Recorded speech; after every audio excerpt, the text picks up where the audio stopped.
Good morning, everyone. I think Arvind sir is here. Sir, can you please confirm speakers have joined?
Good morning, everyone. Yes, ma'am. Good morning. Yeah. Arvind sir, can you please confirm whether the speakers have joined?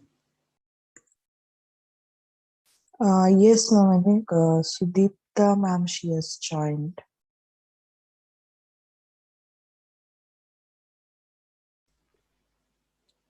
Hope we can start.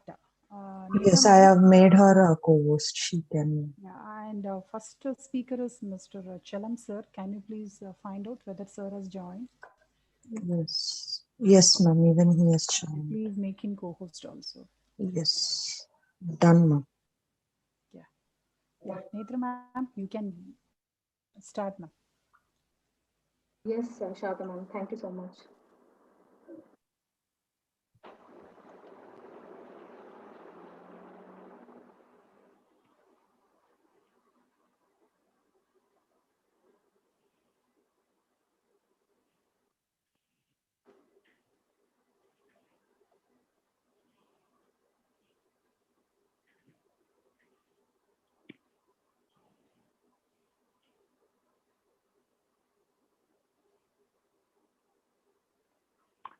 Respected dignitaries, Principal Ma'am Dr. Anuradhayam, dear colleagues, ladies and gentlemen, and my beloved students, a very good morning to one and all. This is Dr. Netra Subramanya, MC for the day. On behalf of Padma Shri Institute of Management and Sciences, welcome Shri Nanappa Sir, Managing Trustee, Padma Shri Group of Institutions. Shri Satish Sir, Chairman, Padma Shri Group of Institutions. Professor Shenoy Sir, Director, Padma Shri Group of Institutions. Our Principal Ma'am, Dr. Anuradha M., Padma Shri Institute of Management and Sciences. Today's eminent guest speakers, Mr. Chalam, Ms. Sudipta Banerjee, dear teachers and friends, to the Upskill Yourself for Your Dream Career, Get Future Ready virtual webinar. When we were little, people probably asked, what do we want to be when we grow up? Maybe we said a doctor or an astronaut, an actor or a lawyer or a police officer. With starry eyes, we dreamed of the day we would live in a mansion and have all the luxury. A career seemed like something that would never happen, but now that the time has come, for us to decide our interests have probably changed. Finding the right career for us can be, but not impossible. So stay positive and develop skills and hands-on experience relevant to the fields. In this purview, Race to Pi is providing an opportunity to develop our skills and enhance the practical knowledge. What is Race to Pi's own internship and what and all they provide us? So all the information, more insightfulness about the topic would be given by our guest speakers today. Before that, let's begin with the blessings of Almighty. Vakratunda Makaya Suryakoti Samapprabha Nirvignam Kurumede Sarvakaryeshu Sarvada. It's time to listen to our first speaker of the day, Mr. Chalam Plachikar, co-founder of Race to Pi. He has an MBA degree from Cambridge University and a MS in Electrical Engineering from the University of Maine. Mr. Chalam has over 15 years of product management and leadership experience. He was most recently the vice president and the business head Lenskar.com, making vision testing and correction accessible and affordable in rural areas.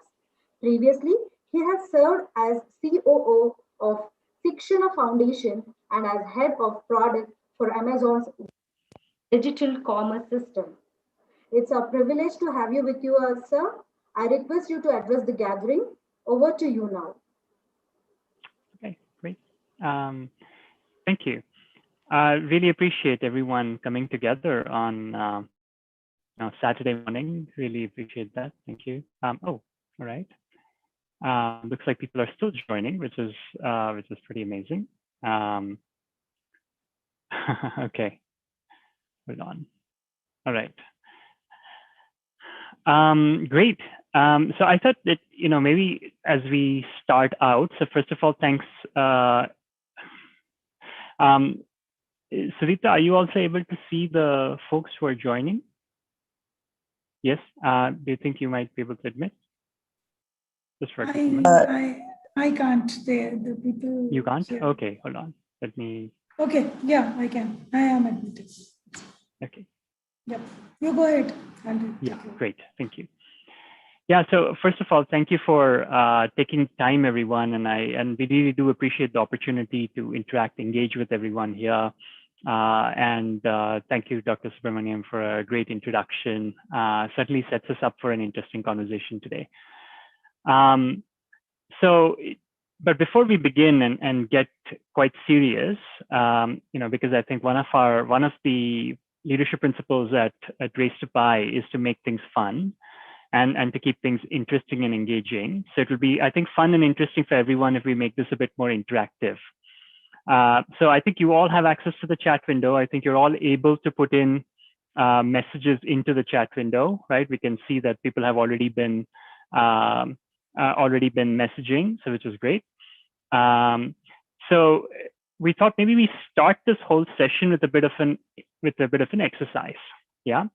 So in this exercise, what I really want us to think about is, we're talking about future readiness today. We're talking about upskilling, but how about we start by thinking about what the future might look like, right? And I'm very curious to hear everyone's views on what you think the future might look like, right? And because, by the way, there's no right answer because we have no idea, right? So there's just a few thoughts in my head in terms of how things have been done in the past versus how we are doing now, right? And I thought, hey, maybe we can use that to figure out how things might look in the future. So for example, so 10 years ago, first thing you did when you woke up in the morning is you read the newspaper. So what happens today? And it'd be good if we can just keep putting your messages into the chat window. Is everyone able to do that, by the way? I assume everyone can chat. Yeah, can all participants put in?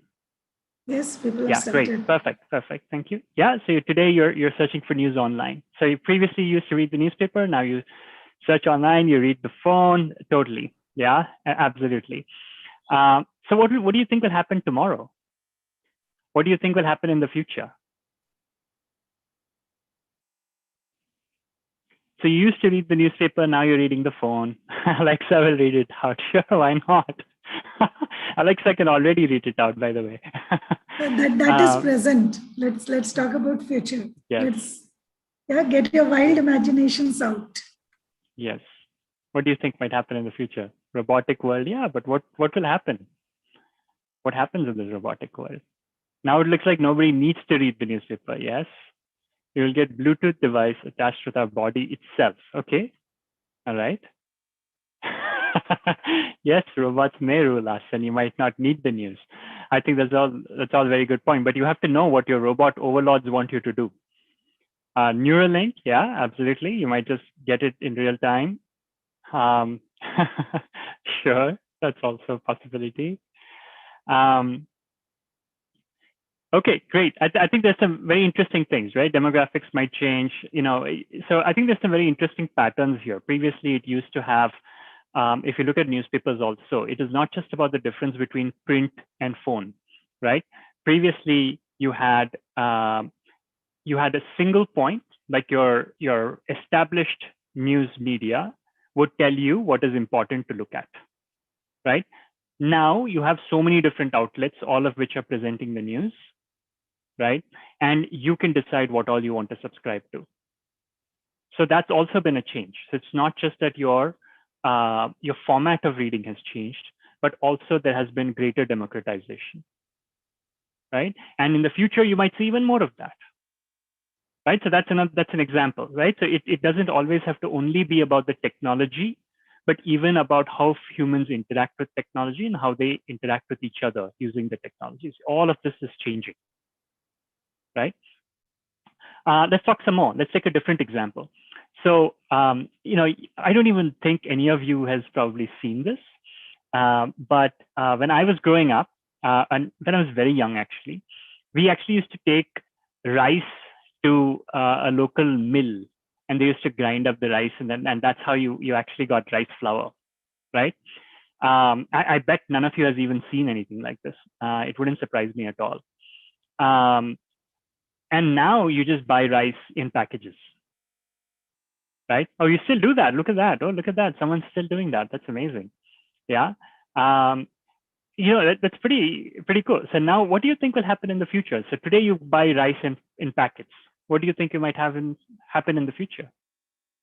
Yeah, absolutely. Manisha says you still do that in the village, so does Parinita. Yeah, totally. That's great.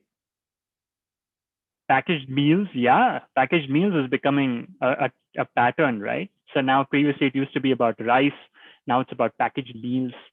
What else? You might get ready to eat meals, yes. Yeah, but you know what a growing trend is now, right? Where people are really starting to invest a lot of effort is in increasing consumption of weeds, right? So not just a lot of plants that were previously considered weeds that are much easier to grow, right? Now people are talking about, hey, how do we get more of that happening so that we don't rely so much on grains, because grains are actually much harder on your soil than these weeds are. And yes, and how those weeds are presented, what kind of new fast life with fast food, yeah, but what kinds of, and here's Grishma talking about we have no food at all supplements, yes. In fact, speaking of completely changing the format of food, people are now talking about about consuming insects, right? And this is a very interesting space because insects are very, very efficient in converting plant matter into protein that humans can digest, right? So the future of food can be quite different from what it was in the past. Let's see what else people have said here. So ready-made meals, fast life, food tablets, yes. Hike in space foods, yeah. Well, I don't know what space foods means, but that sounds interesting. Single cell protein, sure. that's the ultimate, right? Very easy to digest for sure. Yeah. So lovely.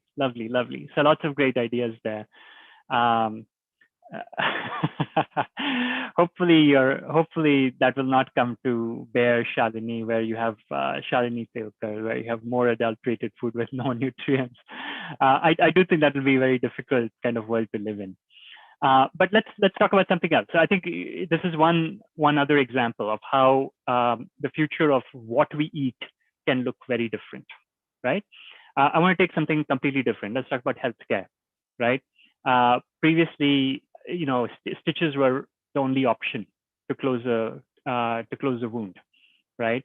Now you have staples, right? Where do you think that it might go in the future?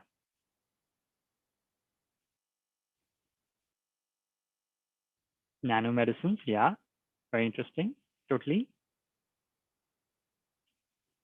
But you're talking about nanomedicines, but if you're talking about things like closing wounds, right? Yeah, tissue printing, absolutely. So tissue printing might actually get you somewhere there, totally. What else? Are you also aware that people have invented soluble stitches, where so you have stitches that basically you don't even have to take off; they just kind of go away. So that's another option. Stem cell, yeah, you would know more than me. I'm not sure whether stem cell therapy is going to help you close a wound, but maybe it will. I don't know. But some interesting thoughts there. But I think what we can all learn from this discussion so far, right? Regeneration, totally. What we can learn from the discussion that we've had so far is this, right? The future is not going to look anything like it did, like the past did. And if you look at it, the pace at which we have technology has changed the world in the last 5 years is very comparable to how fast technology has changed over the last 20 years before that, right? So in a way, you're actually starting to see an acceleration every year in terms of what new technology is available, what kind of future can be created with that. And again, when the 520, et cetera, is all dependent on the technologies. And in some technologies, it's a much faster cycle than that, where the last year has seen a lot more progress than the 5 years before that, right? But you see a similar kind of pattern. So when we know that the future doesn't look anything like the past, right? And that the way we do things will be very, very different. In that context, what does being future ready really mean? This is a big question, isn't it? What does it mean to you? Getting ready to adapt to anything? Yeah, totally. We need a little bit more than advancement. Yes, we're always looking to advance. What else? But what does being future ready mean? Okay, let me ask a slightly different question. Whom does this apply to? If I say that we need to be future ready, who's we? Whom does this apply to?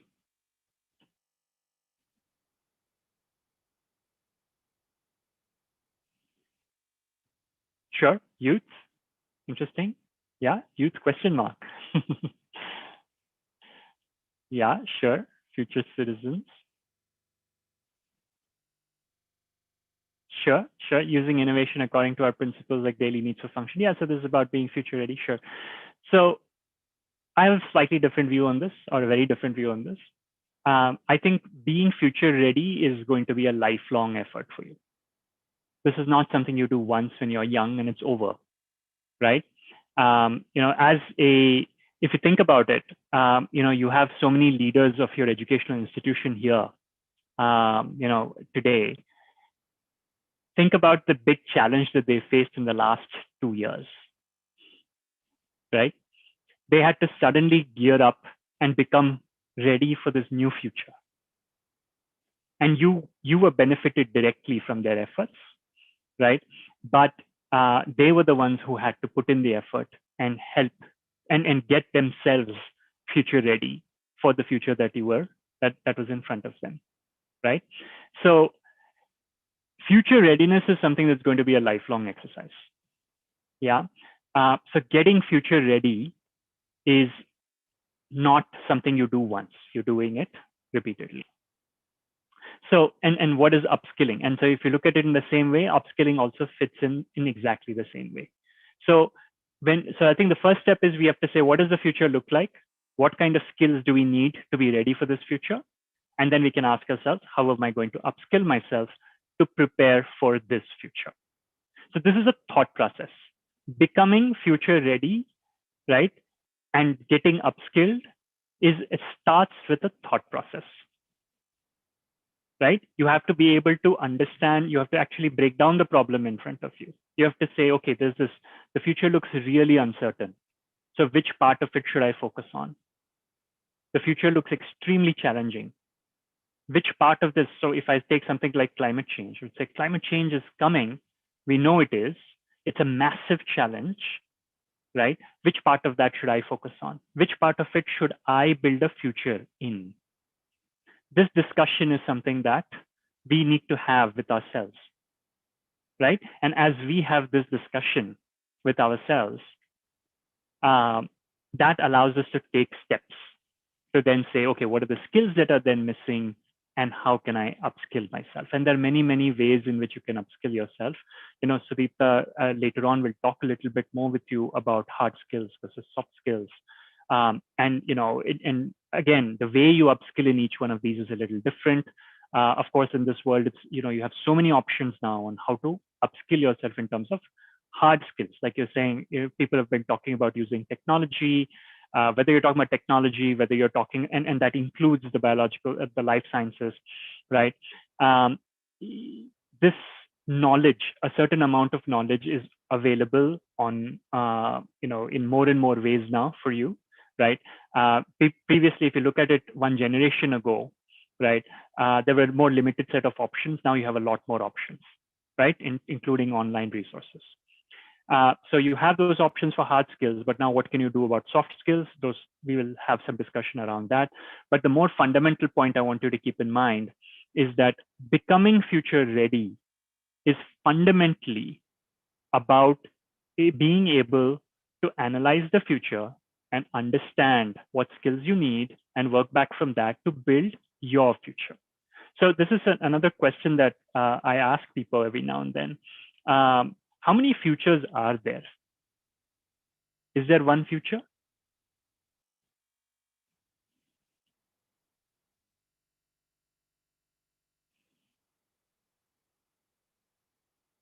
What do you think? Again, please just put your ideas. Maybe no, yeah?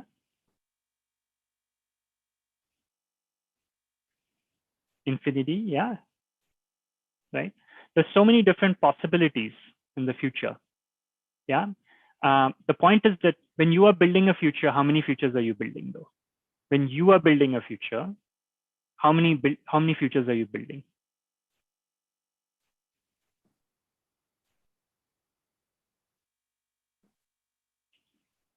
Slightly more sticky for our generation, 1, yeah? 1, the best one, yeah, but the best one for whom? The best one for yourself, right? You are building, yep, mine as well, the people around me. Totally. Maybe the people around you, maybe not, right? But fundamentally, you're trying to build your future, right? So each one of you is trying to build a future that is appropriate for you. I know you're talking about, there are a few people here who've talked about generation, people, etc. But the reality is that every one of us wants to be in charge of our future, right? If someone came and told you that, no, you have to take the future I'm giving you, will you be happy with that? Maybe it's a good future also, right? In general, most of us prefer to be in control of the future that we are building. What we think and actually what we will get both that, yeah, sure, all that is certainly true. There is always uncertainty about the future, but keep in mind that you are building your future, and when all of your futures come together, then that becomes the future, right? So what this means is that when you're thinking about your future and my future will not be the same, right? You have to be, so when you're talking about then becoming future ready, right? If you and your friend are building different futures, each one building the right future for themselves, right? then that also means that becoming future ready means different things for each one of you, right? And that also means that you have to then be able to take charge of figuring out what that future is. This is really fundamental. This is, if there's one thing you remember from this discussion, that should be it, right? That you need the opportunity to take charge of figuring out what your future should be. So how is what we'll talk about the rest of this session, right? So how do you think about what your future should be? What are some ways in which you can figure out what your future could look like? Please, again, I'd love to hear some ideas in the chat window as we go along. What are some ways in which you would think, like everyone, again, the future is uncertain for everyone, not just for you, right? I'm 40 and I still have to keep thinking about what the future might be for me, right? And this is true for the leaders of your institution as well. Everyone is thinking about this. So yeah, so Shalini, I'd love to learn a little bit more by what you mean by effort. So maybe you can expand on that a little bit. But efforts sounds promising.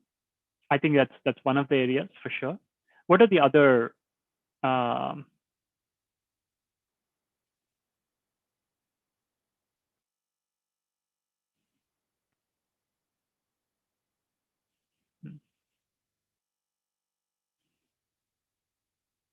hard work with right direction, perhaps a good citizen, to become independent.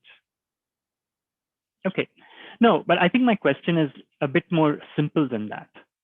You don't know what the future looks like, okay? So you are now, and we have discussed so far that you are going to have to understand what future you want to build for yourself so that you can become future ready. For this, you need to understand what that future could be.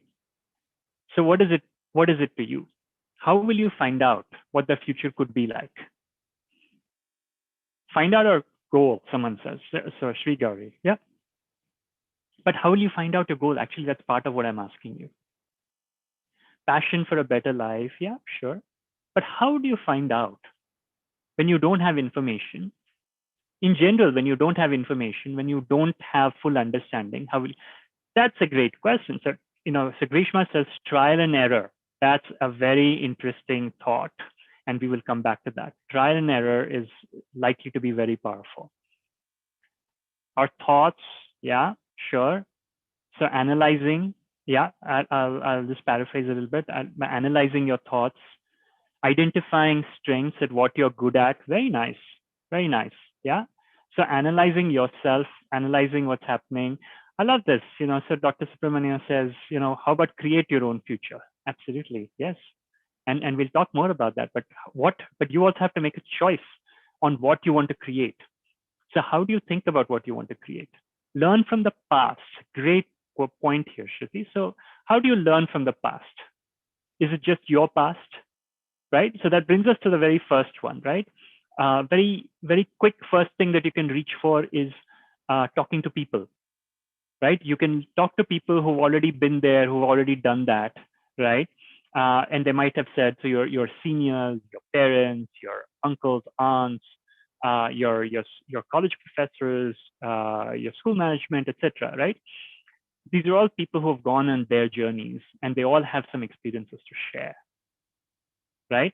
So that, yeah, we analyze what the past lacks and try to put it into the new future. Absolutely, you can do that. So that's good analysis. But I think a good idea is to talk to people who've had some experiences in the spaces you're looking at. And I'm sure you're already doing that, right? And as you talk to them, please do remember that you should ask them what is working for them today and what is not working for them today. This is really important, right? Because they'll be able to tell you what challenges they are facing. So when you say what future you want to create, so, as Shruti says, find out why from past and what from present, sure. And then Mohit says you analyze what the past lacks. Totally. But the point is, who is well placed to tell you what the past or the present lacks, right? These are usually people who have gone through that experience. It's very difficult for you to kind of, so for example, it'll be hard for you to figure out what the challenge is in the first 6 months of a new job, right? If you have not already done it. On the other hand, one of your seniors who's already done it can tell you what the challenges are, right? So definitely talking to people who've had some experiences will help you, right? I think there's definitely like communication between students, teachers. That's a good example. Yeah, there's more. Like I said, you can talk to your family, you can talk to your friends, talk to your seniors. In particular, use the alumni that you've had from your school. And alumni are always a very rich source of information. So make sure you tap into them. People who've already graduated, those are your seniors, right? Those are alumni.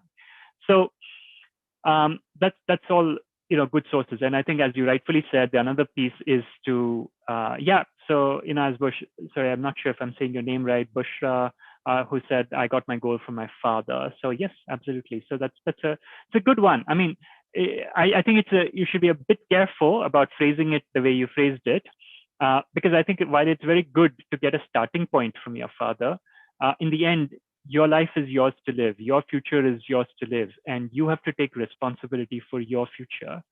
So while your father might have given you a very good starting point, after that, it's on you to make sure that that is still right for you, right? And especially as time goes by, you have to keep revisiting that.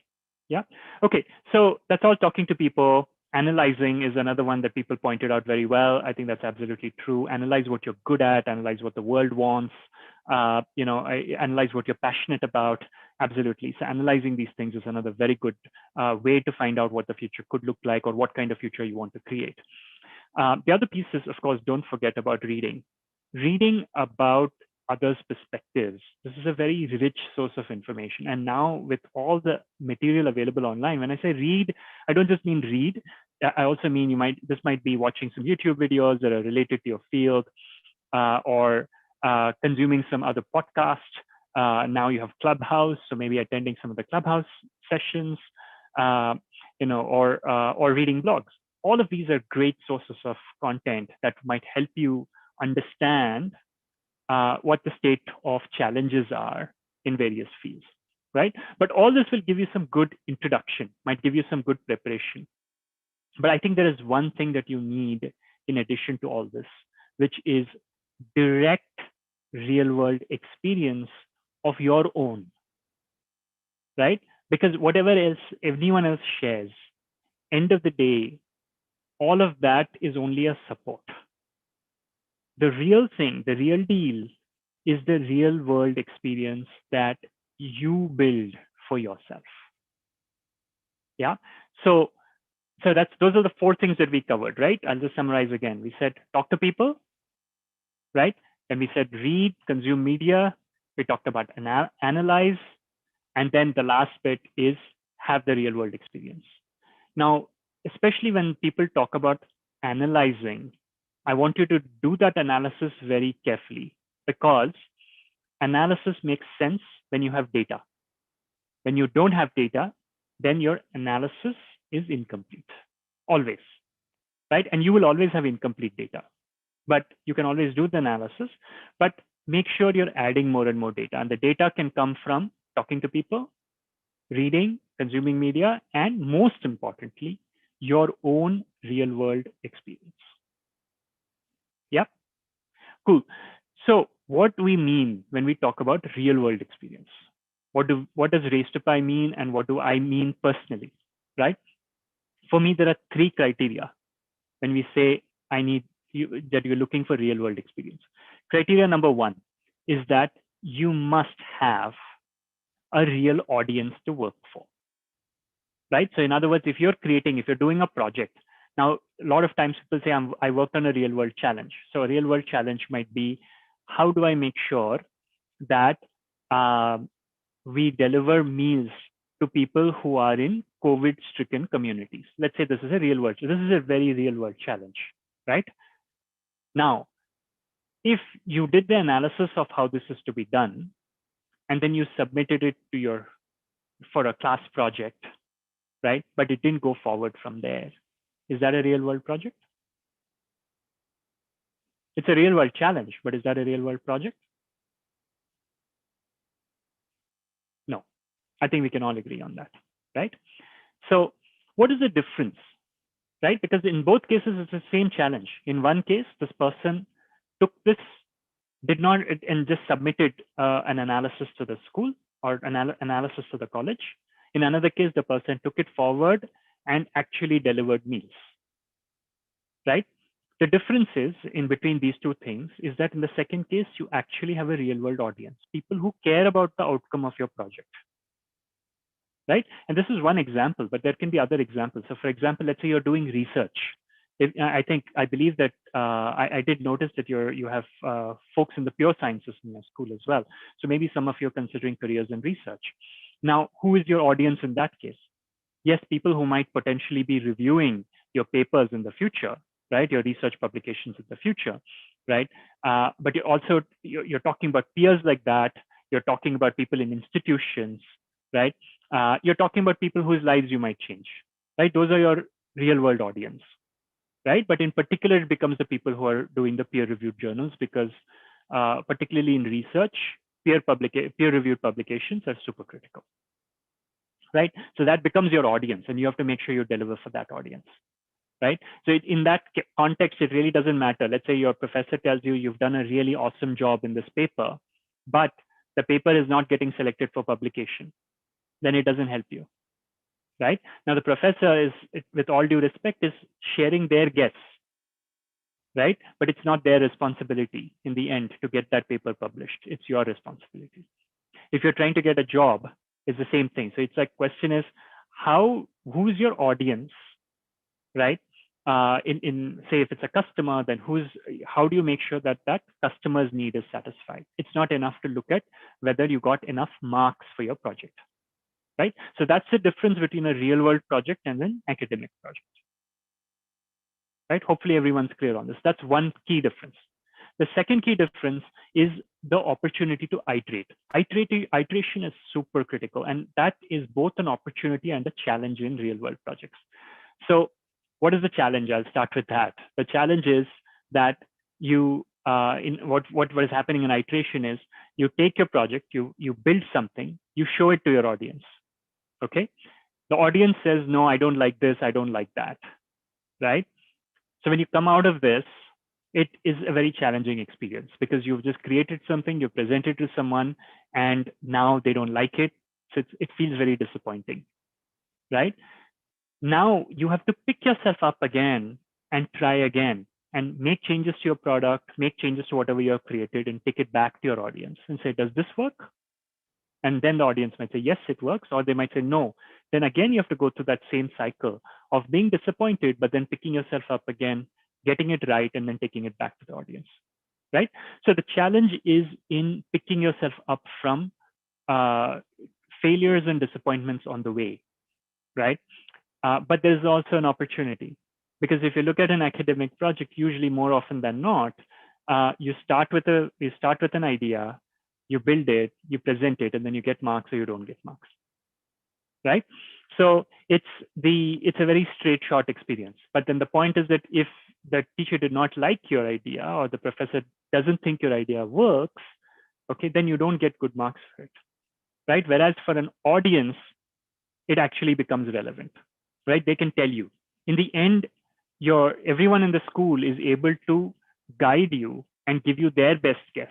But if you asked me, so I've worked for a long time in product, but if you brought me a product proposal tomorrow, I can't guarantee whether it will work or not work. I can give you my guess, right? So if I'm your teacher, I can give you my guess and say, yes, I think this will do well, and I might give you high marks for it. But in the end, when you take it to the actual user, they will be able to tell you that, yes, this is working for me, or no, you have to change these things. So this opportunity and challenge of iteration is the second big thing that makes something real, right? And there's something tied very closely to this, which is the fact of problem definition, right? As someone once put it in one of my early leaders once put it very well, which is that, in our company, we hire a lot of wonderful problem solvers, but we all really need to take a course in problem identification, right? And and he pointed this out, and he said it very strongly, and lots of different people started to agree, and then as a company, a lot more attention started to get paid to that. And I think there's a very popular question that interviewers at Amazon ask, such as even I've asked this question many times when I'm interviewing candidates. It is, tell me about a time when your customer asked you for one thing, but you've realized that they actually needed something else. Does that question make sense? Did you understand the question? Your customer came and asked you for something, but then you listened to them and then you realized that's not what they actually need. They need something else, right? This is a problem identification skill. Problem solving is what? Customer asked me for X, I will deliver X, right? Now, at that point, is the customer happy, not happy? Don't care, I've already given it to you. You asked me for X, I've given it to you. That's problem solving. And that causes a lot of frustration and a lot of failure, right? Whereas problem identifiers get very good at saying, no, actually you're asking for X, but you actually need Y. And this takes some skill because no one's actually, this is what happens in the real world. In the real world, no one's actually coming and telling you this is the problem. You actually have to guess. And in that process of iteration that we talked about, you spend time trying to figure out what is the actual problem, right? So again, to remind you, I said, like, if you're working in the real world, you need three things. You need a real audience. This will give you the opportunity to do things iteratively and keep improving. And third, you get the opportunity from this journey to actually identify the core problem and solve that core problem. Yeah. So why don't I pause here, because this is a very important concept. I'll pause here and see if you have any questions on what we've said so far.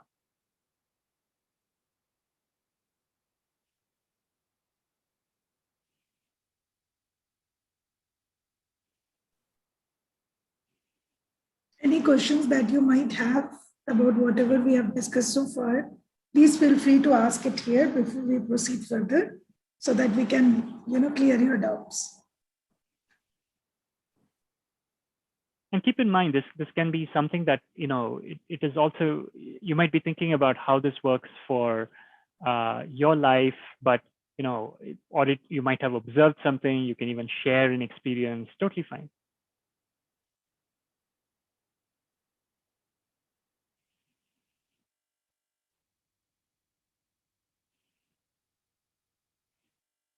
Okay. All right. Looks like everyone is good for now. All right. But again, if that changes, yeah, that's a very good question. How do you sell your product? So similar to Shruti, like, please keep putting in your questions, even if we move forward, because then we can always come back and talk about it. So how to sell your product is a very interesting question, Shruti, because first, the question is, what does your customer want? Right? I think the best way to sell your product is to explain to the customer how your product solves a very important need of theirs. Right? So if, for example, we are talking about Race to Pi today, right? And let's just say that, you all felt that, hey, real world experience is not something we really care about, right? Then actually I don't have anything for you right now, right? Whereas whereas I think if we all agree that actually real world experience is important, that it can be life changing, then we can say, okay, now how can Race to Pi help you take charge of getting that real world experience? Yeah. So with that, I will actually move a little bit forward, and we'll talk a little bit about how you get this real world experience, right? Without being hesitated. I think what you mean here is you're asking, how do I explain it so that you're convincing, so that it's persuasive? The reality is there is no one answer to that question.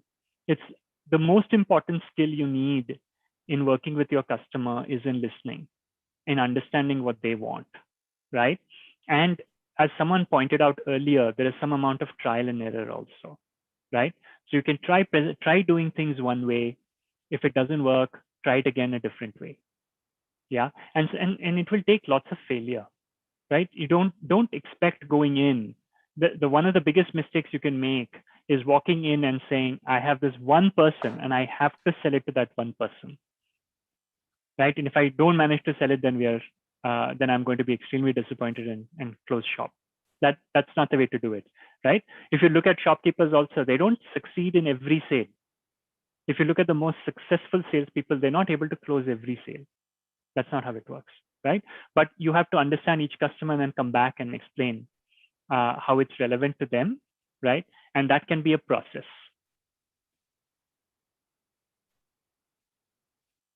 Yeah, and I think Unnati says each customer should understand what we are explaining so that he will buy the product. And that's actually a very interesting point as well. And explaining your product in a way that they understand, right?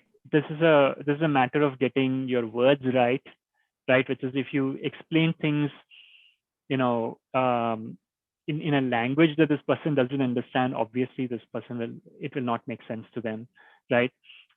If you explain it to them, actually even simple things, right? How do you look? How does your store look, right? When you're trying to make the sale can make a big difference. And I know we're not just talking about retail, but I'm just taking an example of a store. But even tomorrow, let's say that you're selling legal services, okay? And you're selling it to people who are very price sensitive, but your legal office is in this very posh location, right? What do you think? Do you think you'll manage to sell them? You'll manage to sell your service?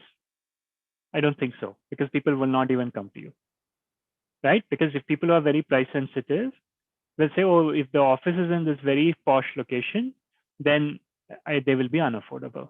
So even basic things like that can make a big difference. Yeah. All right. Should we cater the needs of a major group or a very small group? Now, this is really more of a marketing question than anything else. Sudipta, do you want to take a crack at this? Yeah. So see, you need to, both groups are fine. If you're catering to a small group, your product or service is very niche. If you're catering to mass, then your product and service is like for the mass, right? Both places, the chances of making good revenue or good profit exist. Like you can sell it to a very niche group for a higher price, and you can sell it to a mass for a lower price, and you may make more money, right? How many of you follow news and have been following Craig? Any of you? Following what? Craig. Craig, yes. Yeah. How many of you are following Craig? Anyone here? Like it's one of the startup which is actually going pretty well. And management students, you might be following, isn't it? Someone here? If not, good startup to, start observing. Yes, good startup to start observing. That answers these kind of things. It is called awareness, guys. Like once you are in a management institute, or even when you are in science, right, you need to know what's going around. So Cred is someone, it's a startup which is focusing on 1%. The founder of Cred, who is also ex-founder of Freecharge, if you guys would have heard about Freecharge anyway, Kunal Shah, he says that he's focusing only on 1% of the people, very, very small group, right? But he has a, he thinks that he is going to make money from them, and he has a plan. So it depends on what your product is, what your service is, and whichever group you are going to serve, you need to really know what they want. Okay. Until unless you really know what your target audience, that is the audience that you want to serve, their need is, you will not be able to create a product which satisfies them, right? And some other product will come and your product will not be relevant anymore, right? So this is what I would say. And it is, we can talk like for hours on this, right? So, but we would not spend the whole webinar on that. Yeah. Yes, I agree. I agree. I was about to say the same. And by the way, would it be, it looks like people are still joining. Would it be possible for someone from the school team to help with that? Yeah, that would be lovely. Thank you. Okay, lovely. So let's actually move a little bit forward. So Apeksha, I did see your comment. Let's come back to that. I think there's some interesting questions there for sure. Okay, so like we said, really we're talking about gaining real world experience, and how, if you want to be future ready, if you want to know how to upskill yourself, it is fundamentally about getting real world experience, right? And so that brings us naturally to the question of how do you actually go about getting real world experience? Because that's not straightforward at all today, right? So today, if you think about real world experience, there are a couple of different options available for you on the table. The first is, you can go and get a role, get your first job, get a part-time job, get an internship. Those are your three big options today, right? Now, in all of these cases, when you're really starting out, it really matters as to who your first manager is, right? First of all, you have to get that opportunity, right? And then once you've got the opportunity, it really matters who that first manager is, right? So in that kind of context, how do you take charge, right? Because now this manager, and this question of taking charge becomes very important, because if you let me help you understand it from the manager's perspective, because I think that will help you understand why it is important for you to take charge. Yeah. So what happens today when you look at something like an internship, okay, is that this manager has to create a project for you as an intern, right? And they have to create this project which is interesting to you. Because if you're not interested, then why would you do it? And I think you will not do a good job, and they know that. So the project has to be interesting to you. Second, the project has to be interesting to the company, right? Because the company is the one who's investing time, effort, money in you, right? So the project has to be interesting and of value to the company. Third, the project should not be so critical that if the intern fails in doing the project, then business will get affected, right? So the third one also makes sense, right? So the point is that you're still young, you're learning, you should be given the freedom to fail, right?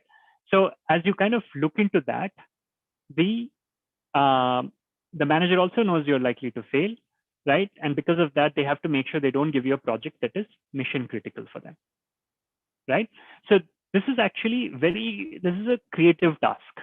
To be able to create something, to create a project that ticks all these three boxes is very difficult.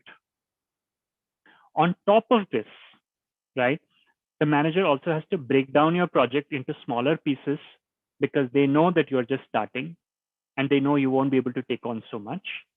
So they have to give you that smaller pieces, that smaller bite-sized pieces that you can chew on, right? And then they have to keep giving you continuous guidance and supervision, and then they have to give you recognition when you do a good job, right? You see all the work that this manager has to do, right? Now, this is actually a problem from your perspective, because this means that for someone to give you an internship, they have to think 10 times whether they have the time to do all this for you. All right, I can tell you this from my personal experience. It's happened to me a lot, where my HR department has come and told me that, hey, we are thinking of bringing interns in this year. Would you like to have a couple of interns? And usually I have to go back and look at my calendar and say, do I have the time this year to invest in interns? Right?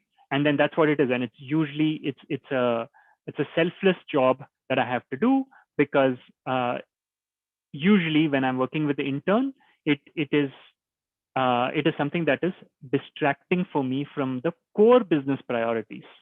My business goals are most important for the company, right? And the company will not change my business goals based on whether I'm supporting interns or not supporting interns, right? So I have to get all those things done, and I have to support the intern also, right? So this becomes very, very challenging from an intern manager's perspective, right? And not a lot of us as intern managers are able to support that. And that is a big problem for interns, because when the manager doesn't have time, then you don't get a high quality internship experience. If you ask around, you will find that most internships don't end up becoming good. And this is the reason why that happens, right? So how, as a learner, because now today in college, if you want to learn, then how do you learn? You learn on your own, right? In the worst case, if you didn't follow something in class, you will ask a friend, right? You will ask a different teacher, or you will go online. You'll figure some way out, right? You will take charge and solve the situation for yourself. So now what happens when you don't get the right real world experience? Because finding that right first real world experience can set you up very nicely for career progress, right? So how do you make sure you get that first great real world experience? For this, we have created what is called an internship, right? And the concept I will tell you in very brief, it is very simple. It is that you take charge of creating this experience. You take charge of the project. You define the project with the help of industry experts, right? But they're guiding you. They're not the ones who have to do all the work. You will figure out what it is that you have to work on, right? With the help of industry experts, right? And you have the opportunity to interact with them, right? And then we will show you how to break down the problem in front of you into smaller pieces that you will be able to take up. And as you make progress, you will again get the opportunity to show your work to industry experts. So this way, what happens is you get all the benefits of a professional real world experience without the risk that you are working with someone who actually doesn't currently have time to invest in creating a wonderful experience for you. Right. So I'll pause here because this was an important discussion. So I just wanted to understand, do you understand the challenge that you will have and what we are talking about here?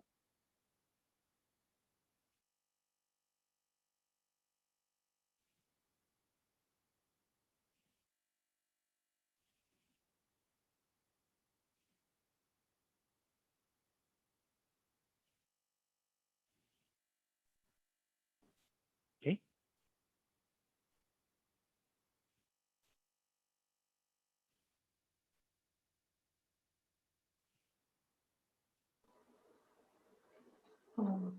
Thank you All very right. much, sir. Sure. Absolutely. So this is a good point actually also for me to hand off to Sudipta, because I think this will allow her to talk a little bit more in detail from her side. Yeah. Thanks a lot for such a wonderful brainstorming session. It was literally an interactive and lively session. Like you highlighted about the different ideologies for us to think like, and you also told about the parameters like we have to talk to people, read more, analyze, and we should have our own real world experience. And also you highlighted about the problem identification, very important concept. And also listening to customers is very important so that we can just put forth our products or services like whatever we are supposed to put forth in front of them. So it was literally wonderful, sir. You have answered all our questions. Thanks a lot for your talk, sir. Literally. No, my pleasure. I do need to jump off at this point, but as I said, I mean, but I think Sudipta has a fair bit more to add from her side, so I will let her build on this. And I know there were a couple of questions we were not able to take over here. So I think Shalini also had an interesting question. Can you suggest some life-changing motivational books? Well, let me put it this way. I've never gained any motivation from any book, right? Motivation will not come to you in that way. If you really want motivation, I think the best way to get motivation, this is proven in research, is to make a start. Whatever you want to do, just make a start. Just by making a start, you will actually get a lot of motivation to do more. So that's a very simple thing, right? In terms of what books that you have to read and so on and so forth, you know, I think you will get a lot of perspectives on this from a lot of people, but I will share one very important, almost counter perspective. You will get a lot of perspectives on reading nonfiction. So I want to actually share a slightly different perspective and encourage you to read more fiction, right? Simply because when you read fiction, and again, this is proven in research, right? That people who read fiction have higher emotional intelligence. They're able to walk in the shoes of others. They're able to empathize better. And all the things that we talked about, listening, understanding what someone else is looking for, all those things will come to you a lot more easily. right? And I'm not going to recommend specific books there. I think there's plenty already out there in terms of recommendations. I suggest you just have a look through. And at the end of the day, you have to read the books that you enjoy reading, right? I don't think you should just read books someone else suggests. I think you should think about, you should ask around and say, what are the things that others are reading, and then pick it up from there. Yeah, but then trial and error is so important in all this. And I think trial and error applies to what you asked as well, right? So again, the real world experience, the trial and error, the problem definition, all of that is really key. And I think the whole point of taking charge is also very important, right? In other words, you have to understand that we are now moving in, let's put it this way. If you go back 10 years, go back 20 years, right? How to find a job 20 years ago is very different from how you find a job today. And I can guarantee that how you will get your first job will be completely different 5 years from now. Yeah. So think about that journey. Think about what is happening there, right?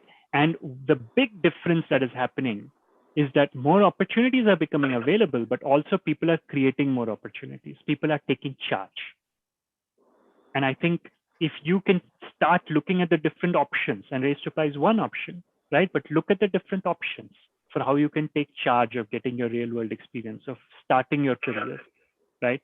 And that will set you up nicely, both from a future readiness perspective, as well as from an understanding of what skills you need to upskill on. And of course, you will upskill on the way. Yeah, cool. So I will leave you with that thought. And thank you again so much for your time, and I appreciate it. Yeah. Thank you very much, sir. Thanks, Chalam. Now it's time to introduce our next speaker for the day, Ms. Sudipta Banerjee.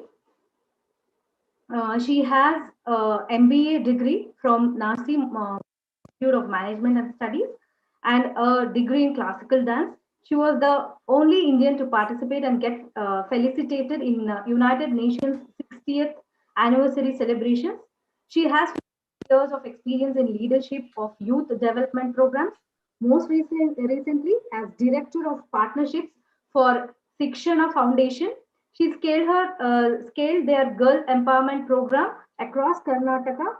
She was a co-founder of Green Pantry, a health food company that trained and worked with specially abled youth and destitute women.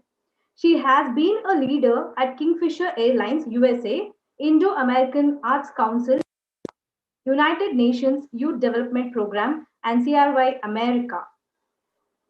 She has also developed and scaled youth development programs for more than 2,000 students.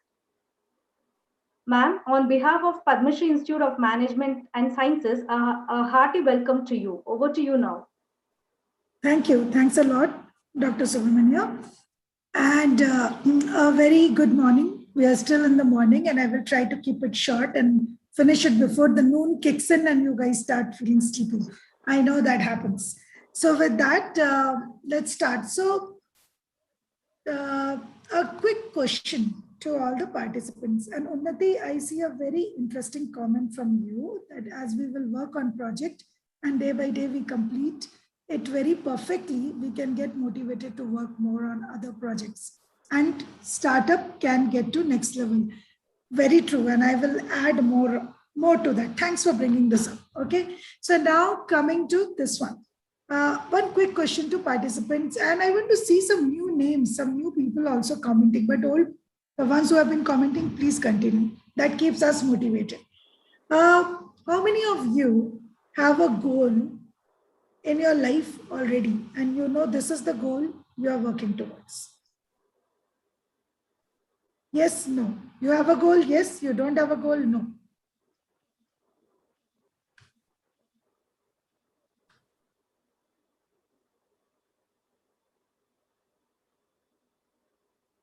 Okay.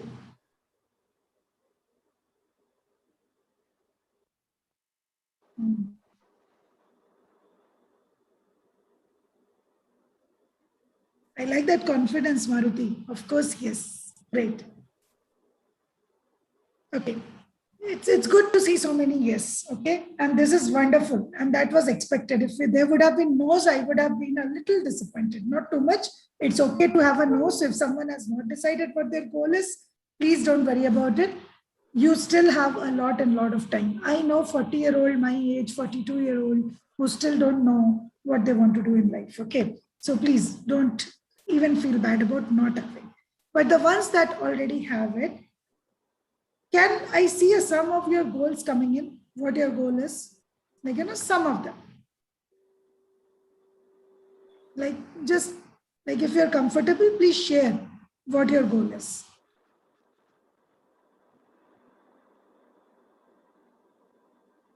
IAS, good. Anyone else?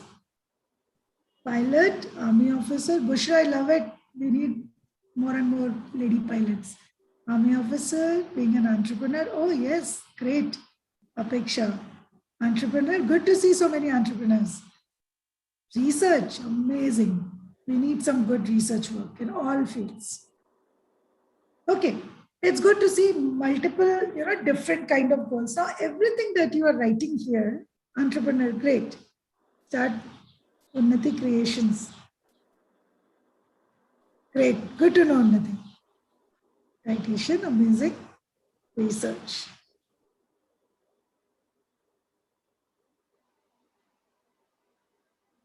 There's nothing unrealistic about it. A media company or a fitness company are great businesses to have.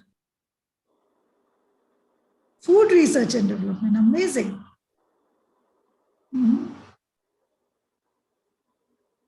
Great. So let's talk about this. Like everything that you are mentioning right now are very materialistic. Okay. And given the experience, the world that we have seen, and like me, my entire age group that I hang out with, like some 400, 500 odd people whom I know normally, and I speak a lot to, because that is they are part of my network, right? And I will come to networking. And I hope you guys are creating your network and you have a network, because your network is a very strong foundation for your success. So not only with the people whom you are studying, does not matter you are in management or you are in sciences or anyone who is even in arts, right? What is very important is creating your own network. This is one thing I will add, that you need to network with people who are older than you. You need to network with people who are younger than you. You need to network with your classmates, of course, like their classmates and your own age group, of course. Because today, the person, today that you may not need some help, or you may think that you are very, very self-sufficient, tomorrow you may need it. Okay, and one of the stories I always share about my network is why networking is important, is that when, like one of the examples I will give you, that I have lived in New York for 7 to 8 years, like 7.5 years. And then I came back to India because of whatever reasons. My family was here. I always wanted to come back. And there was a friend's sister who was in trouble in New York because of the fact, even after spending 6 years in India by then, I was able to reach out and help her out and get her out of trouble and make sure that she is safe, emotionally and physically safe in a place like New York. Though I did not know whom I was helping and I did not know who helped her. This only happened because I reached out to my network. Some people knew me, they reached out to other people, they reached out to other people. And now during these COVID days, we can see how network is helping. When my neighbor needed an oxygen cylinder and we did not know where to get it, we tweeted, someone from my network gave it to someone, and that's how it came, right? Now coming to this networking, other than networking, we will go back to goal, that today, everything you are sharing these goals are, can everyone put themselves on mute, please? Because it's kind of interfering. Thank you. So yeah, coming to your goals. These are good immediate goals to have, right? But when you don't, what I'm seeing from my experience of the industry, that when you don't think of goals like, which are long term, right? You become IAS officers. What about that? What after that, right? What do you want to do as a person? Like I'm assuming you want to be an IAS officer because you want to create a certain change. You want to bring change into the system. You want to work very passionately towards serving the country. You want to make this country like better for the next generation. These are the kind of goals. It's time that you start thinking, because these will keep you motivated.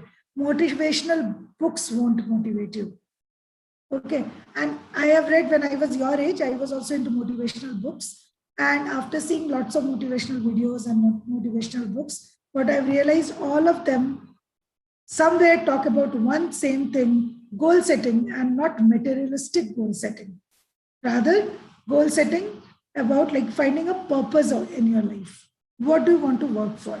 And it doesn't have to be in your 20s. Like I was 36 when I figured out that the only thing I want to work in is education, because I felt that this is one sector which is shaping up the youth of the nation, of the world.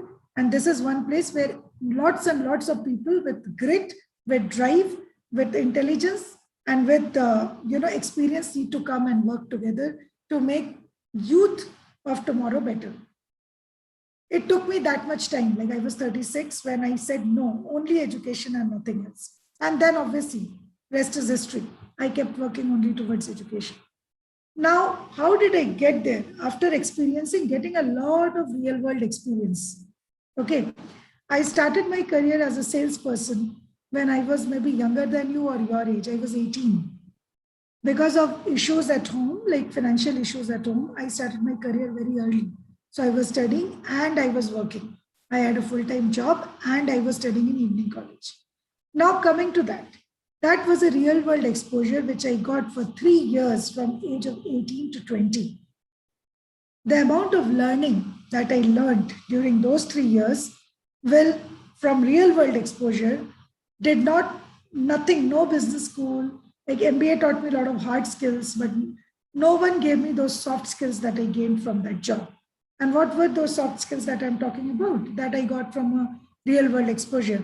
I will add one more thing, which is life sciences folks will relate to this very much, that till the age of 21, your cognitive thinking, your cognitive brain is, that part of the brain is developing.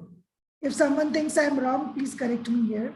This is what I know and I have studied, because I have a habit of reading about every aspect, not only management or not only marketing, reading about everything that I can possibly read about. So coming to that, like after 21 years, whatever you are learning all your life. I'm still learning at 42. My dad is still learning in his 70s.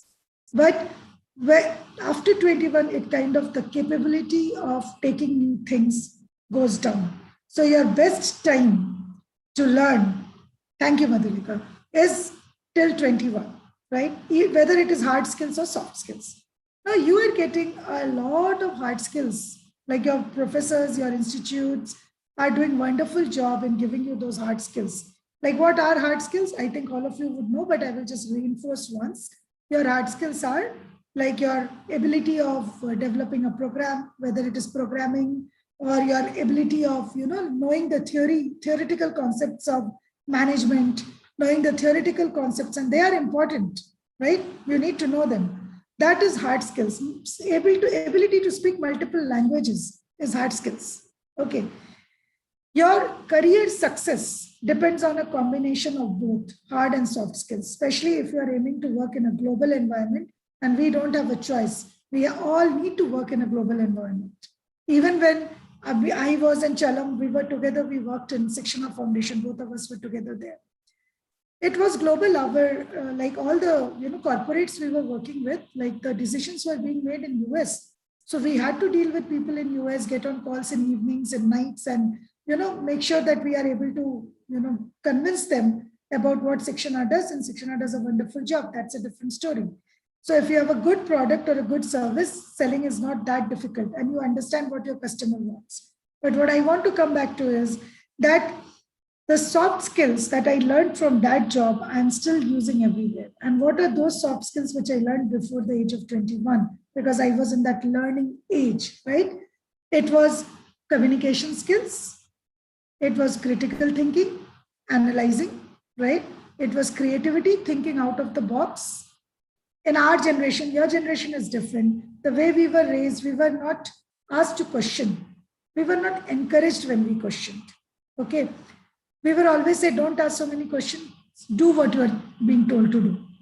But when I started working, so that was the conditioning which I had till the age of 18.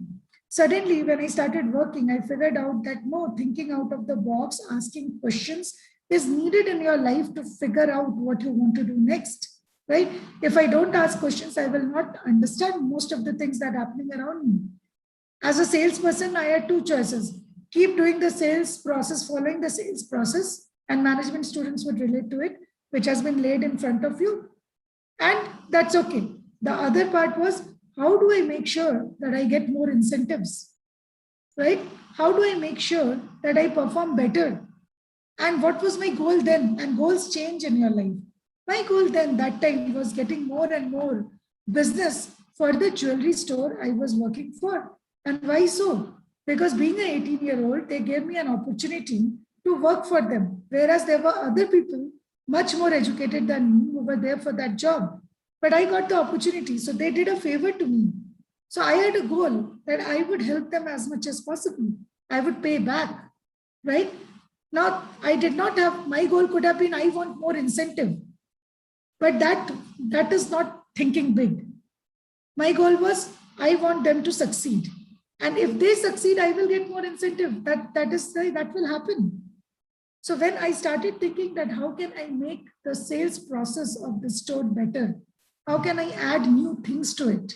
How can I, make sure that some of those processes which are old, which are not relevant anymore, how can I take them out and, get the new processes in? Like telemarketing was not working anymore. People were getting very, very irritated with phone calls. People still do. And I could see that don't call people. How do you attract people to your store? You don't call because you're cheesing them off. If you call them to come work with you, that would not be the, come to your store, walk into your store, you're calling them. No. Rather, have a more attractive marketing campaign to attract them. These were new concepts then. These may not look very new to you now. So when I went, I thought out of the box. That is called creative thinking. That's called creativity. And being an 18 and a half, 19-year-old by then, after working for 6 months, when I walk in to the store owner's office and tell him that, sir, I think you need to start and change your marketing way, the way you are marketing. And let's not just put hoardings. Let's make the hoardings more attractive. Right things, have the right words, the right copy on the heading that will attract the people to the store. Something which is different from other stores. Can we think of it? And then we sat together, we brainstormed, and we came up with a tagline that today your daughter is 12, tomorrow your daughter will be 21. Let's start saving, let's start planning now for her marriage. What is that? Relates to the Indian community, does not matter which state of India. But it was a different ad. Later others copied that ad, that was different. But we were the first one to put that ad out at that time. Right? I'm talking about the time period between 97 to 2000. Okay. That got more people in, that gave us more, work to the salespeople. We sold more, we all got more incentives. The store became more popular, right? This is called creative thinking. When you see what is happening, identify a gap in a problem. Like there is a huge problem area. In this example, the problem area was that none of the jewelry stores are selling too much, selling as much as they want to sell. What's happening? Now break it down, go to the root of that. And that's where you need to think critically. Critical thinking that I spoke about, right? And then you need creativity to come up with a new solution. And then you need the right communication skills, verbal and written, and don't mix it up with English. Okay, communication skills always does not mean great English. Chinese people don't speak English, Japanese people don't speak English, Germans don't speak English. Okay, what we need to think of when we are talking about communication is, am I able to, whether it is mother tongue, that time I was in Kolkata, I used to communicate in Bengali. So am I able to communicate, articulate my thoughts and structuring my communication in a way that would convince people? And what do I need to articulate my thought correctly? It is all related. I need information. I need data. I need research data. I need to know how much people actually spend on their daughter's wedding. How much does like an average middle class Indian spend on his or her daughter's wedding jewelry, right? These kind of data will help me draft a right communication strategy. And you need to have your own communication strategy. Like you want to be someone who is coming across as very friendly. You want to be someone who is coming across as very to the point. It's up to you. You need to try, again, trial and error. Try a few different things and figure out. But the basic things you need for a good communication is information, data. Without that, you will be talking nonsense, which will not be able to convince people, right? So these are the 4 C's. And I will talk more about these 4 C's, right? It's like critical thinking, creativity, communication skills, and last and a very important one, collaboration skills, right? Why is it important to collaborate? We all, at least till my time, and I see a lot of parents, because I'm also a parent to 2 girls, like 12-year-old and 10-year-old. I see a lot of parents really nurturing the individualistic thought process in their children, which is very, very damaging.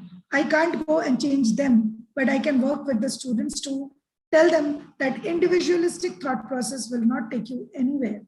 If you want to be successful, you don't only need to be a team player.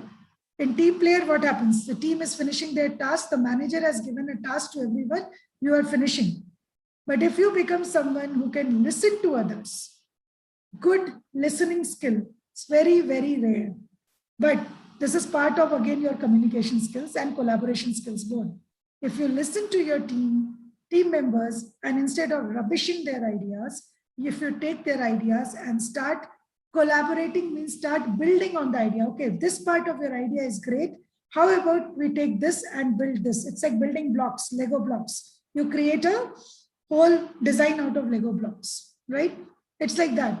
And the day you start doing that, that is how we are taking Race to Pi forward. This is what Chalam and I do. We don't rubbish each other's ideas as co-founders.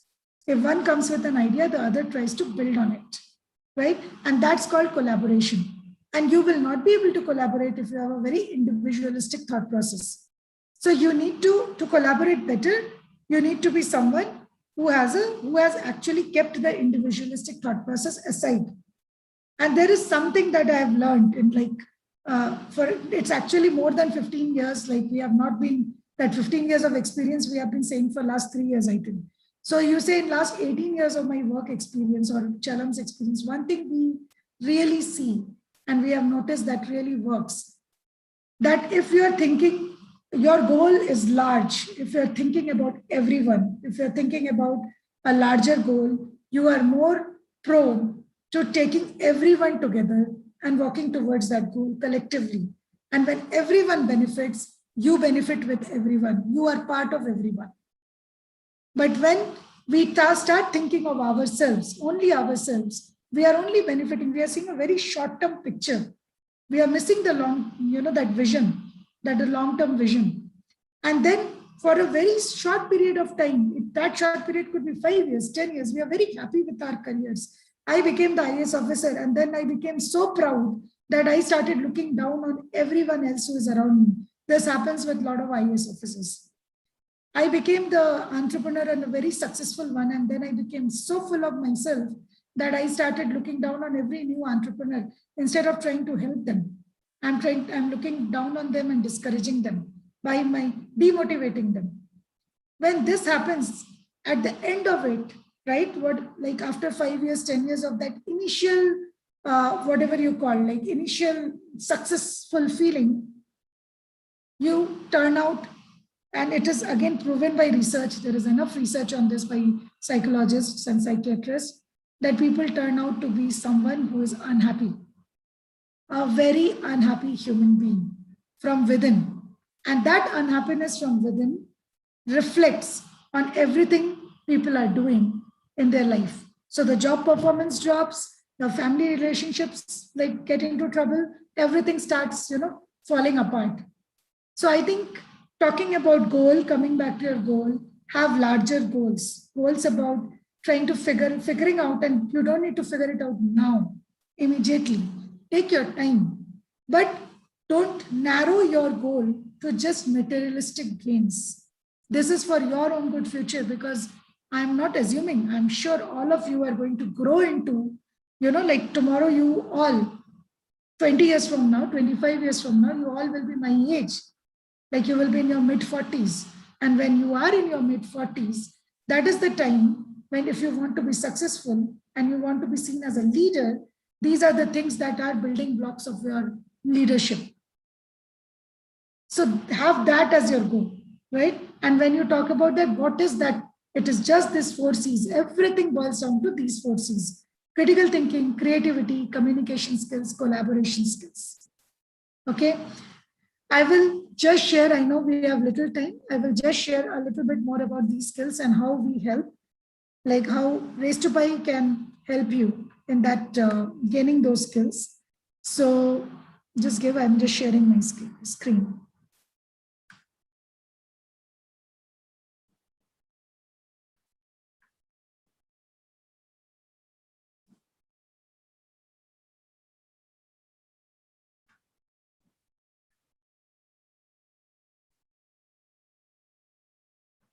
In the meantime, if anyone has any questions, please keep putting here.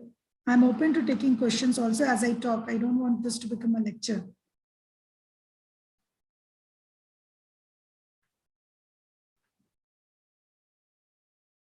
So what is Race to Pi? What do we do? This is a place where you can work with us and create your own unique success story. A story that enables you to fulfill your career aspirations, and everything that you spoke about right now in the chat window are your career aspirations, like IS, entrepreneur, dietitian, okay, all of this, scientist. We help you to, get the right skills to complete your own goals that you have set. And after career aspirations comes goals, like what is that you want to do, right? It's time to ask this question to yourself, right? That what exactly is the larger goal, which I spoke about already, that you want to work towards, and keep answering that questions in the next 5-10 years. But if you start thinking now, you will be able to answer it very soon, much sooner than us, because we did not have anyone coming and telling us this. You have someone who is coming and telling you this. So we are already, from our own failures, from our own learnings, because we learned failure is the best teacher. So from our own learnings, from the learnings of our age group, our friends, we already have these insights which we are sharing with you. I wish we had that in our time, but the world was not what it is now. So now that you're getting it, you may be able to figure it out much earlier, much before we did, right? Now, also the next thing to think is, what are the right skills, right? And I spoke about those skills already. We will go to the next slide for you to understand. I spoke about what hard skills are, right? These are your hard skills. These are pretty much like, data analysis, software knowledge, scientific expertise, writing, different languages, math, everything. What else can be considered?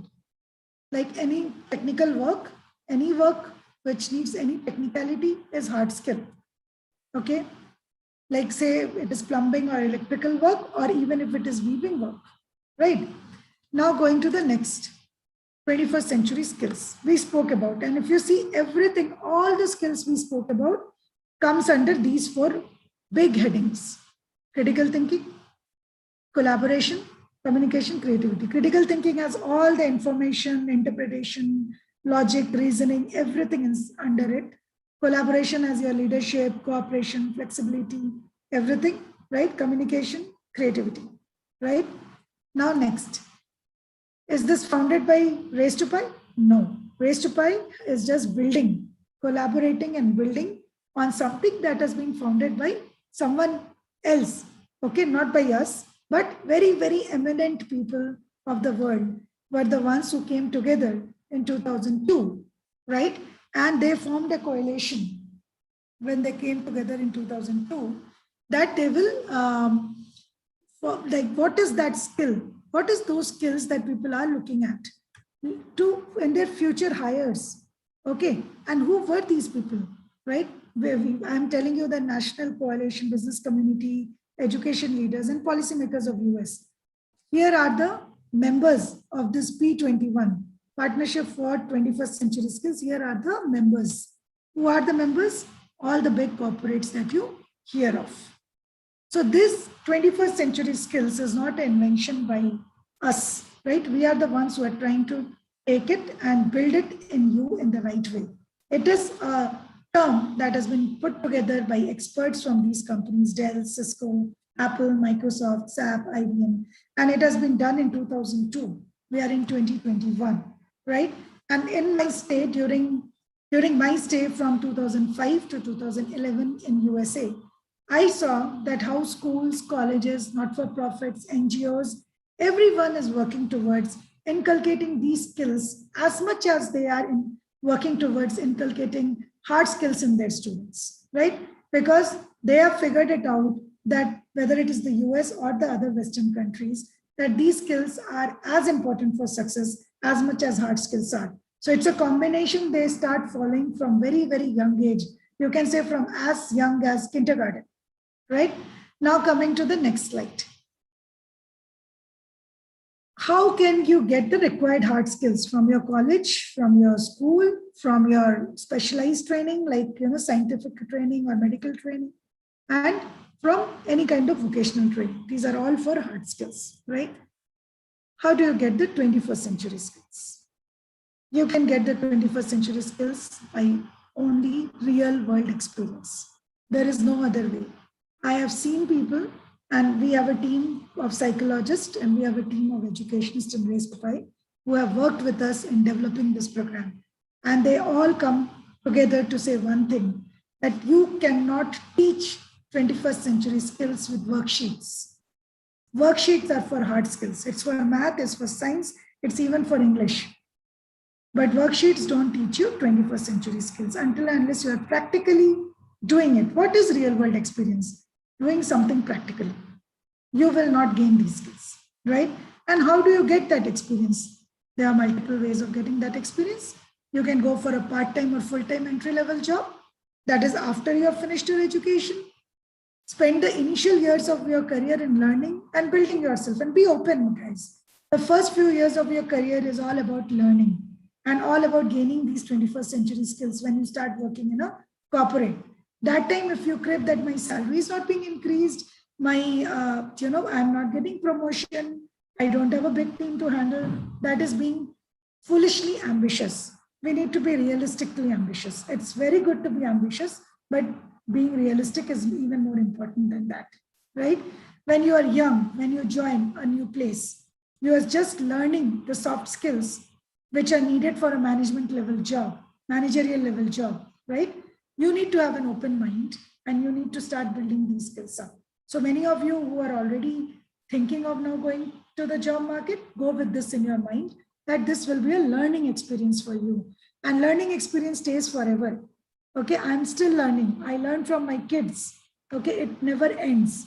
But learning experience in the first 3-4 years of your job is all about learning the real world skills that we are talking about right now. If you want to be better prepared for the job market, and if you are someone that who does not want to lose that 3-4 years of your life, because after 21, your learning ability also reduces. So you will take more time to learn those skills. If you are someone who wants to be proactive and build those skills when you are earlier, there are other options for you, right? Before you go and hit the job market, go for internships, good quality internships. Again, please evaluate your internship offers. They are wrong if they expect you to know everything when you are going to intern. You are going to intern, you are not the CEO of the company. So you are not expected to know everything. Okay, the hard skills, the basic requirement of hard skills, you will know because you will go and find an internship relevant to your field, right? I would say, and I will give you an example, real world example of how internship always in your field is not helpful after I finish this slide. So, but good quality internship, when you evaluate, you have to evaluate your manager, whom you are going to work with. Is the manager willing to teach you? Is the manager willing to, is he friendly enough? These are your trigger points to see. Is the manager friendly? Is the manager opening up? Does he look open-minded? Is he giving up any insights in your first meeting? That's one of the clues to watch out for. Like in the first meeting itself, a good manager would be giving you insights. This is how you can do it. This is the way you think creatively. These things should come out. And if you are not seeing that, then you are actually opting for an internship, which will not teach you much. You will just get a certificate. But let's start thinking beyond certificate, guys. I feel appalled when I hear in lots of colleges that students are expecting certificate for attending a webinar. And I'm like, wow, in our times, there were no webinar. There were seminars, which were very expensive. As students, we did not have money to buy. We used to stand outside the seminar halls and listen to the speakers in the mic to gain the insights from the industry. And here, students are now coming to webinars to hear the industry experts for a certificate. That's not what your motivation should be. Be self-motivated to learn from industry experts. Come to these webinars and any other webinar. I know lots of good webinars are happening which are free by multiple universities, institutes this day and age of COVID. And there is a lot of learning out there if you are ready to grasp, right? So coming back to this, like if you are not getting a good manager who is insightful, and if you go for internship only for a certificate, no one else is losing here. You are not going to get the skills that you deserve for a good career. Okay, it is no one else's fault. It is no one else's mistake. Next, work on real world projects with Race to Pi or without Race to Pi. Race to Pi is a platform which identified that gap that students are not getting opportunity to work on real world projects. What I did or what many of my peers did is not the most common thing. And you don't need 3 years all the time. I needed 3 years also for financial reasons. I needed the money coming in to sustain my education, to pay my own fees. I needed that money. So that's a different story.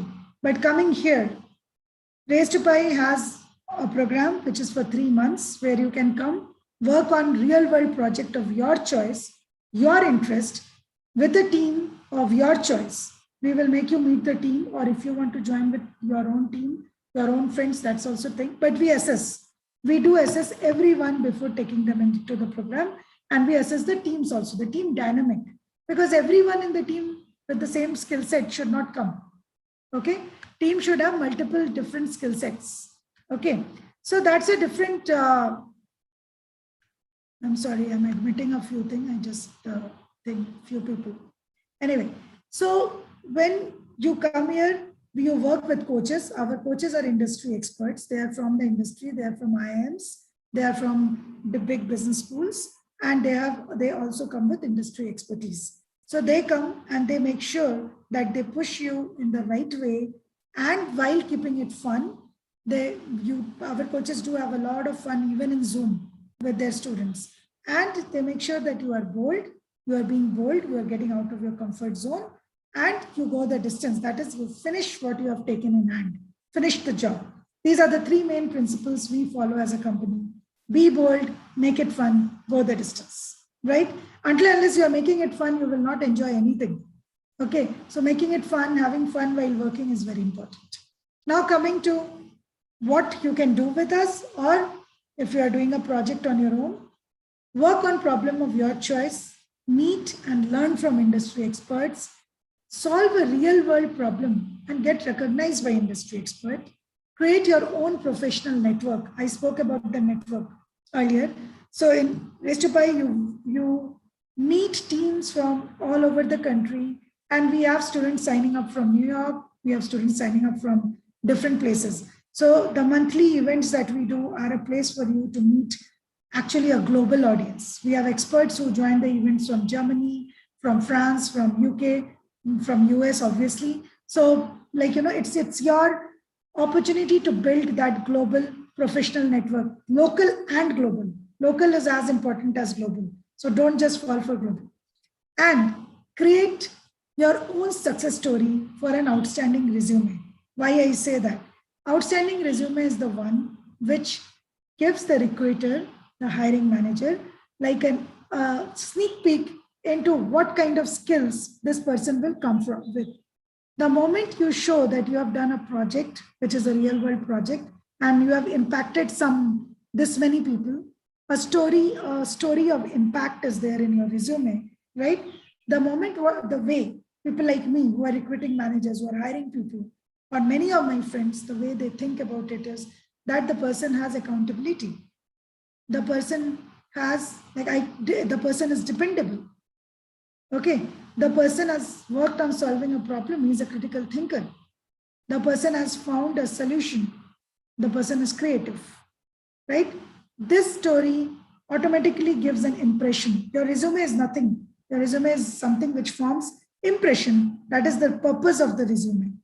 The impression on the recruiting manager's mind or hiring manager's mind, right? So how do you create an impression which is extremely impactful? For that, this kind of a story, this kind of a project is very helpful, right? Because I told that, and believe me, I have made my own daughter do one of the project. After working with Race to Pi, she's now an entrepreneur. She has her own teenage girls fashion line and she's selling and she's making decent amount of money. Not only that, this story which she has is going to help her rest of her life, though she is very young right now, but it will help her for rest of her life. Why? Because wherever she goes, if she can tell that when she was in 7th grade, she created her own business and she started selling products, no matter which university she wants to get admission in, no matter which job she wants to get in future, this story will always remain a very relevant and interesting story, right? There's just an example. For obvious reasons, I cannot quote other children without their parents' permission who are working with us. But I will also talk to you about a BCom group because they are adults, they are above 18. So I can quote them and I can talk about them. So we have a BCom group which has been, working on a problem which is not related to finance and accounting at all. They have been working on a problem of digital detox for younger children. Younger children getting clued into iPad, TV, which has happened during pandemic, is extremely bad for their eye and their in general health. They lose their appetite, the brain sends a wrong signal. And I'm sure the life sciences guys here can totally relate to this, that this will happen because they are not even 12. They are like 5, 6, 7-year-old, 8-year-old. So it has a very bad impact on their overall health and eyes for sure. So how do you make sure that the parents are not giving iPad and all these things, tablets and all that to the younger children, and rather doing other activities which does not need a lot of time from parents? Parents can continue to do their work. Along with that, give them some activities which keep them in a very structured way. There are lots of activities out there, but how do you create a structure and give it to parents so that working parents or even homemakers are the busiest people on earth, okay, like who do so much work at home and not even get recognized or appreciated for their work, right? So these people, how can they make sure that while they are doing their work, they also ensure that the children are engaged constructively without anything digital? That is a project that they have been working. And when they went for their interviews, this project, they went for interviews to Ernst & Young, to Deloitte, these kind of places where a typical BCom graduate will go for interview. And every time they did that, went for an interview, all 4 of them, the story stood out. The conversation of the interview changed, and that helped them getting a job which they wanted to get. Though the story was not about finance and accounting. Here you see the value. What would have been the interviewer seeing in these students, right? From my experience as a hiring manager, recruiting manager, I can say that what interviewers see in such students is the things we talked about. Solve a problem, critical thinker. Came up with a plan and an idea, a unique one, creative person. Problem solver, creativity is needed in problem solvers, right? Has interacted with this many people, have changed the mind of this many people, have served to our audience, loved this many people, good communicator, good communication skills, has worked with a team and created a product with a team, collaborator. These are the things which people are looking out for there, right? Now coming to the end of this, if any of you feel that you want to join Race to Pi or know more, it is not about, I don't think we discussed enough about Race to Pi just yet here. If you want to know more, you can reach out to us. And you can, I don't know why my screen is not working. Yeah, you can reach out to us. You can write at hello@racetopie.org. You can WhatsApp on this number. And Chalam and I both are available on LinkedIn. I'm sincerely hoping that student of your age should be on LinkedIn. If you are not, get on LinkedIn and you can message us and we can definitely chat, not only about these projects, anything else related to your questions about industry, how things work, product, marketing, whatever you have there as well. Yeah, we both enjoy helping young people as well. Regardless of the fact that you join or you don't join Trace2Pi, feel free to reach out to us and ask questions. We would love to help you with any questions. Yeah, with this, I will wind up my presentation and I would really request if you have any questions. I'm hoping that you have heard me and you would have questions. If so, feel free to shoot those questions out so that I can answer.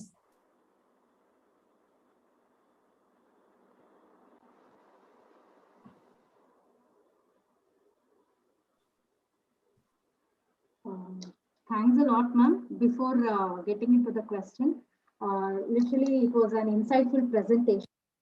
So you highlighted about the field which we are into is it doesn't matter, but we need to create the network with all age groups, and networking locally and globally is very important. And also you shared your own experience that someone helped out by someone, and you highlighted about how to get more incentives, and the communication skills are very important, and even the collaborations is a very important aspect. And you told us about the realistic thought process, so which is also necessary. And you explained about the Race2Pi and what is and how does it work. And also you highlighted that presently century skills are obtained by real world experience. And you also told that we have to be self motivated to learn and not for the certificates. And you literally gave an example of your own daughter that who is an entrepreneur engaged, and it's an inspiration to all of us, ma'am. And our students are literally benefited from your guidelines about the skills. And you also told that how we can engage our time constructively. So it was literally a wonderful presentation, ma'am. Thanks a lot. Thank you. Thank you. There is an announcement to the participants. So feedback link has been posted in the chat box. Please give your valuable feedback. It's very important to us. So questions to ma'am, you can go ahead.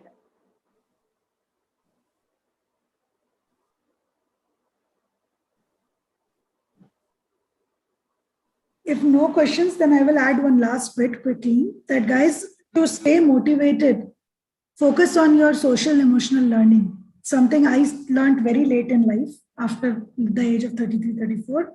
But if you can, there are 4 parts of social emotional learning. One is self-awareness, like really understanding what you want to do in life. And that is what I mean by goal setting, not materialistic goal setting, but what is that you want to change, or what is that what you want to really bring to this world, add to this world, right? The other is social awareness. What's happening around you? Okay, what kind of new startups are coming out? What kind of new problems are being solved? Okay, what kind of new, projects are happening in life sciences, right? What is the world doing? Okay, and what kind of problems exist around you? This is very, very important. This is just not general knowledge, because general knowledge is like knowing the facts. This is more than general knowledge. This is like knowing the problems, what is happening around you, and understanding if there could be a solution, or are people working on that solution, right? So this self-awareness and social awareness, right? And like the third part is like relationship building. And when we say relationship building, it is your relationship with your parents, your teachers, your friends, your peers, your neighbors. Everyone is a part of your network. And most people in your network are helpful, right? We love to think at this age, especially your age or even younger, the teenage is such an age where we want to think that people are not helpful. That's not true about this world. Most people I have reached out to have been helpful. Very few people who are not helpful, they also very nicely say, I will not be able to help you, I'm sorry. But there is no harm in reaching out. right? And relationship building is both ways. See if you can help others, see if others can help you, both. And also just being there is also relationship building and understanding other person's perspective. You could be right. Like if you look at the number 6, from one other angle, it will look like number 9. So the person who is looking at that number as 9 is not wrong, but you looking at it as number 6 is also not wrong. Both perspectives are correct. And if you have this mindset and you can build your relationship, that's one of the key management lessons, which helps you collaborate better.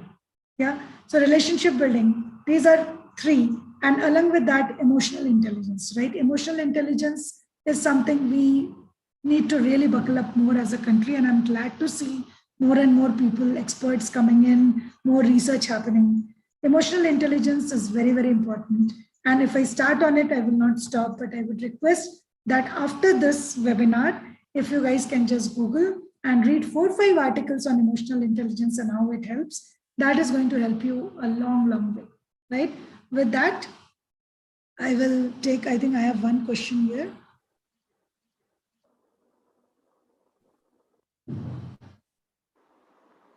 Of course, a homemaker can be a better entrepreneur. You know, the homemaker, the mothers and like my mom was a homemaker, the kind of innovative solution that she would come up with, us being from a very, very middle class family with where month end meant that you just eat curd rice and stay. Month end we could not even afford anything more than that, right?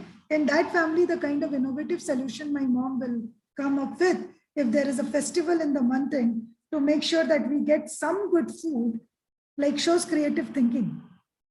Okay. And so homemakers are highly, I think all over the world, this is just not India, are highly neglected and their intelligence is highly underestimated. Homemaker can be an entrepreneur, can be an innovative thinker, can bring innovative ideas and can do wonders. So this, if you're asking it as a question, this is my answer.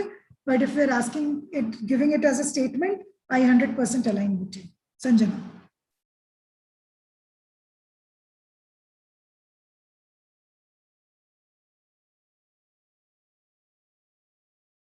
Okay, I don't see any more questions. So if you have any more questions, you can follow us on Facebook, raise2pi.org, that's the name, or Instagram at raise2pi, and you can keep messaging us. We would respond, right? And LinkedIn is where you can have a direct messaging with me and Chalam, and you can keep asking us questions that will help us to build our articles on that, because we do plan to, keep sharing insights with the student community. The more questions you ask, that will help us to create the next article, the next newsletter for you and share that for you with you. Okay, so please feel free to do that. Yeah. With that, I will wind up. Over to you, Netra. Thanks a lot, ma'am. Thanks a lot for your valuable time. Sharda, ma'am. Yes, ma'am. Can I conclude? Yeah, please. Thank you. Yes. We have come to the conclusive part now. So I would like to thank one and all, without whom this event would not have been successful. On behalf of Padma Shri Institute of Management and Sciences, I thank Shri Naranappa Sir, Managing Trustee, Padma Shri Group of Institutions, Shri Satish Sir, Chairman, Padma Shri Group of Institutions, Professor Shenoy Sir, Director, Padma Shri Group of Institutions, our beloved Principal Ma'am, Dr. Anuradha M., Padma Shri Institute of Management and Sciences, and today's our eminent guest speakers, Mr. Chalam and Ms. Sudipta Banerjee. Event organizing team, Dr. Sharda Ma'am, Mrs. Subbulakshmi, Mrs. Sahanashri, dear colleagues, ladies and gentlemen, beloved students, thank you for attending this webinar and getting the benefit of this, and see you in the next webinar. Thank you all. Thank you.